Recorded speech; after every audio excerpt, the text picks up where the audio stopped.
Thanks for tuning in to another edition of Practice Chats on the Deep Blue Podcast, where we get to know some of the BYU Cougars after practice. I'm Cleon Wall, and today's guest is BYU sophomore wide receiver Cody Hagen. Cody, you're not very active on X, former Twitter. Your last two posts are from June and then August of last season. Now, that June repost was about you switching numbers from 18 to 5. Okay, I first have to ask you, why the switch? Why go from 18 to 5? I think a single digit is just the way to go. So I've never really worn 18. I've worn 5 before when I was younger, so it's nice just to go back to what I like, yeah. Okay, the other repost from last year was of a beautiful, amazing, whatever you want to say, a nice catch in fall camp last year. Here we are, a year later, fall camp again. From that beautiful catch to today, how would you grade yourself as a receiver from that time to this time? Yeah, I think a big chunk, especially coming back from a mission from last year, being able to know the playbook a lot better, a lot of nuances and routes and technique and where you line up for each different play. I feel like I've got that down a lot better now, so the mental side is a lot better now and definitely stronger and faster than last year for sure. You played in 10 games last year, caught 3 passes for 29 yards, a 16-yarder against UCF, but what was it like playing that first year of football after coming off of your mission? Some guys have a hard time making that transition. Some guys, unfortunately, get injured. How was that first year for you? I think, like you said, it's tough because your body's just not used to it. And they usually have people wait a year, gray shirt, come back a little later, and then get ready for the following year. But I really wanted to play. Ended up battling some injuries, which is typical for return missionaries, but was able to play a lot. Not as much as I wanted to, but it was still a really good learning year for sure. What do you think is the thing that you learned the most from that first season? If you had to pick out one or maybe even 2 things, 1 or 2 things that you're like, yeah, these were the things that I learned the most about myself and as a BYU football player. Yeah, I think in high school, you didn't really need a lot of technique. You could usually just beat people with speed. And so I was able to learn a lot from Chase, who's great at spacing and timing, and Darius too, just able to learn kind of where to be in the field, not necessarily being a robot and running the route exactly, kind of knowing what coverage it is and recognizing that for sure. So a big part on the spacing and awareness. Where do you fit in this wide receiver room right now? What is your role?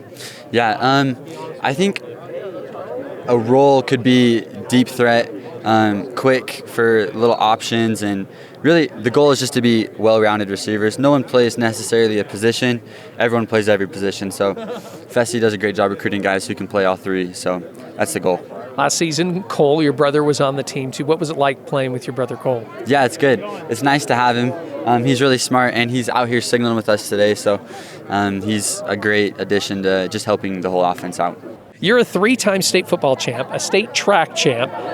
By the way, what's your favorite race and track? I believe you ran the 100 and 200? Yeah, either of those, honestly. But once you get beyond the 100 and 200, everything's too long. So I like the 4x1 team race. That one's always a really good one, but anything beyond 200 is too long for me. So, are you the fastest guy on this team, or are there other guys out here who could probably take you down? Everyone's going to say they're the fastest. I like to say I'm the fastest too, though. So there's a good group that's up there, all pretty even with each other, though. Are there any of you that get and we're like, hey, I did this in track, or I know I'm this fast, like after practice or just any time during the spring or summer, you're just like, hey, let's have a race? During the summer, there's some gates we do where they time you on lasers for some of that. A lot of different distances, lengths. So everyone kind of has their 5-yard, 10-yard, whoever's faster in that range. But we do joke about it, yeah. You were called to serve in the San Bernardino, California mission. It was English speaking, but you spoke some Mandarin. How did that all work out? So I did Chinese growing up, like first grade through early high school. And so there were some people there that were speaking Chinese. And so I was able to always like talk to them and refer them to the Chinese speaking missionaries in the area or teach them a little lesson. But definitely more English than anything else. Did you ever challenge anyone to a race on your mission? I mean, we just talked about speed. When you're out there, some people you might want to say, hey, do you want to race or something like that? I don't think I ever challenged anyone, but there were definitely companions who wanted to race just for fun. But how was that in dress shoes? I've got to imagine that's not easy. Yeah, no kidding. We usually did it on a P day, so we weren't in dress shoes, but that would be difficult. What was the most impactful story, 1 or 2 stories that you could share from your mission? There's a lot of really cool, just in general, a lot of really cool people that aren't from great circumstances, really, really humble situation where growing up in a great environment, great parents, great family, you never really see that. And so it's really humbling to see them so kind, give you everything they have in order to, they see two guys walking on the street, they want to give you everything they've got, and they don't have much. So it really makes you kind of lower yourself and be more humble. And they're great examples and great stories of people like that. But just a general lesson was just need to humble myself a lot more. Did you also like the fact that you got to serve in at least a mostly warm weather climate where you were serving? Yeah, no kidding. It got too warm though, but it was great. Okay. Great time. Your dad played football for Utah as a wide receiver before playing professional baseball. By the way, do you know how many catches he had as a Ute? I don't know. I mean, he played for the Pirates first, went on a mission, and then played football at the U for, I think, just 3 years, and he moved on. But I don't know. I'll have to ask him. When he was coaching you just as dad to son, was it one of those things where it was like, I want you to be better than me? And what did he do to kind of get you to be better than he ever was as a football player? Yeah, for sure. Everything about him.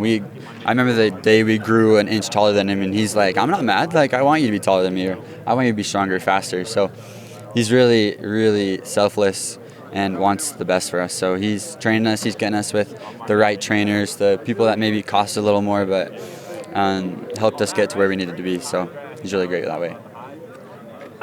I know it's just as we're getting ready to go into the season, and it's a 12-game season, it's long, but what's like the one or two things that you want to do this season better than you did last season?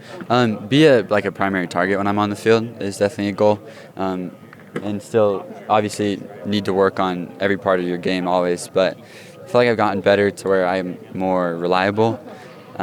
Still lots to improve everywhere, right? But definitely a goal to be a more primary target on the field. Okay, last question. Let's circle back to X.